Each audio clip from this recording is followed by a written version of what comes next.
Hello and welcome to our fourth episode of Adult Learning and Education in Times of COVID-19. After having spoken to colleagues from Palestine, South Africa and Turkey, in today's episode we are looking at the other side of the Atlantic. I am very honored to speak to Timothy Ireland, who is a long-standing partner of DVV International. Tim is professor and teaches education and human rights, citizenship and public policy at the Federal University of Paraíba in the northeast region of Brazil. He also holds the UNESCO Chair in Youth and Adult Education as well. Tim, it is an honor for us to talk to you. Warm welcome. Thanks very much indeed. Tim, you are living in Brazil since 1979, so you know the country very well, and you have seen many crises hit the country. So how do you evaluate the current corona pandemic, and how did you experience the last months of lockdown in Brazil, a country with one of the highest number of infected persons, in fact? I think this current crisis is probably the most acute crisis that Brazil has gone through in the last 100 years, probably, because it's brought together the sanitary crisis caused by the coronavirus. It's brought together an economic crisis. Brazil has been in, the Brazilian economy has been very weak over the last, since about 2014, 2015. And at the same time, we're suffering an acute political crisis in which democratic values, democratic government is in the balance. And so we face a crisis in that we have a crisis of leadership, we have a crisis of belief in science, we have a complete lack of clear messaging and good communication, and we have a lack of a clearly defined strategy on how to deal with the coronavirus. Tim, you mentioned the crisis of leadership, and we are currently observing that not only in Brazil, but many governments throughout the world are using the pandemic to centralize power by restricting basic civic and human rights. So what is your opinion? How will this affect our democratic values in a pan-COVID-19 time? And what role can adult education play in raising public awareness for this matter?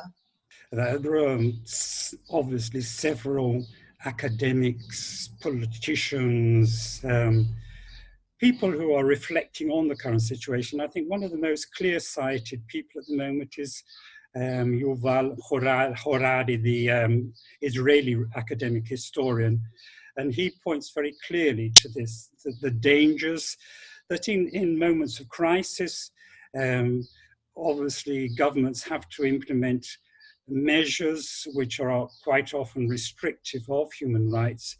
And there's a danger that when the emergency passes, these measures stay in place. I think one of the things that we need to remember is that human rights is not an agenda which once it is established will continue in place. There's no need to keep struggling for it. Human rights as an agenda, human and civil rights have to be fought about every day. The struggle for human rights is never ending. There's always a tendency to restrict rights. And so I think after the pandemic has passed, we're going to have to, the civil society, obviously, and within civil society, those movements and associations which invest in adult education will have to invest very heavily in discussions, think in a way of adult education returning a little to its roots with regard to, recently adult education has become very concerned with training for the labor market, upgrading skills, this kind of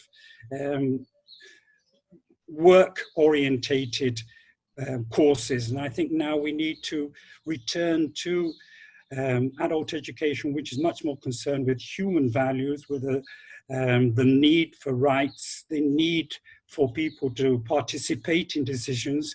And I think the fact that on the positive side, within the coronavirus climate, one of the shining lights has been how the importance of community, how communities can come together. That will be an excellent place to start, that people realizing the value of community, realizing the value of human contact, and using these small places as breeding grounds to further advance the cause of human rights and civil rights.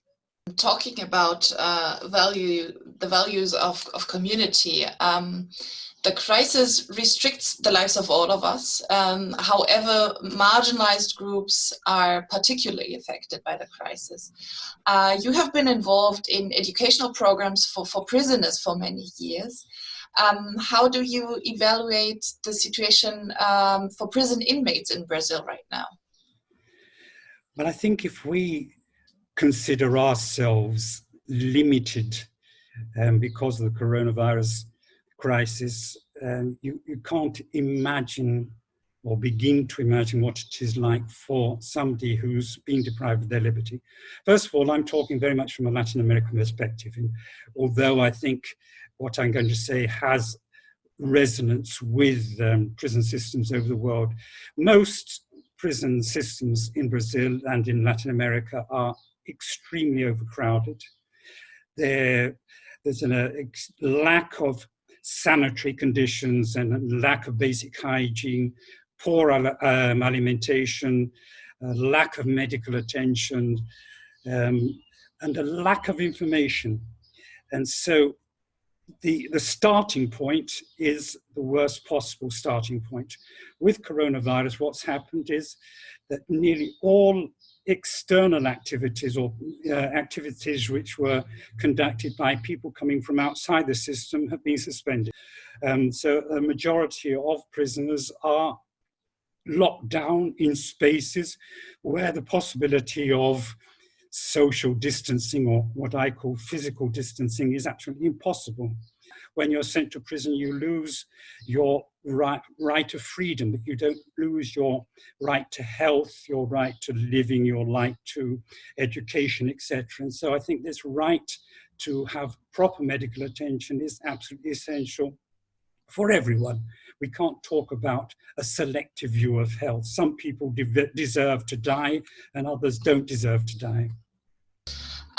To close the interview, I would like to ask you for a short assessment on adult education in these times of crisis. How is the adult education sector dealing with the crisis, and what can we learn from it?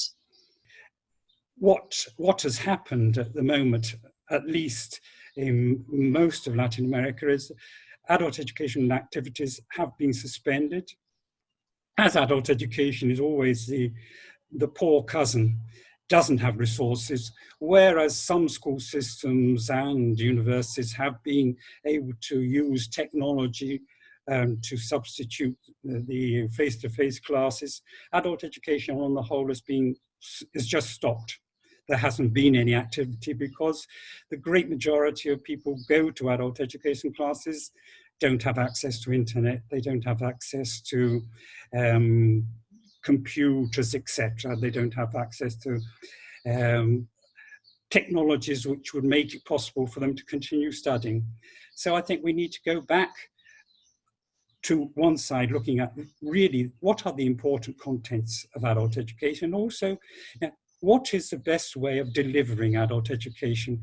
We like to think we're living in a virtual world, but on the whole, this virtual world is only for a limited number of people. And those people who most look for adult education aren't part of that world. And so if we're going to reach people, we need to think of new ways of reaching them. What we need to do is to really make the most of the crisis in the positive sense of reflecting on how best to reach our students, what are the best means, and what is the real sense of adult education. We talk about lifelong education, but it can't be just lifelong preparing to upgrade our skills. It must be about learning to live a better life, learning to live a fuller life, learning to enjoy life.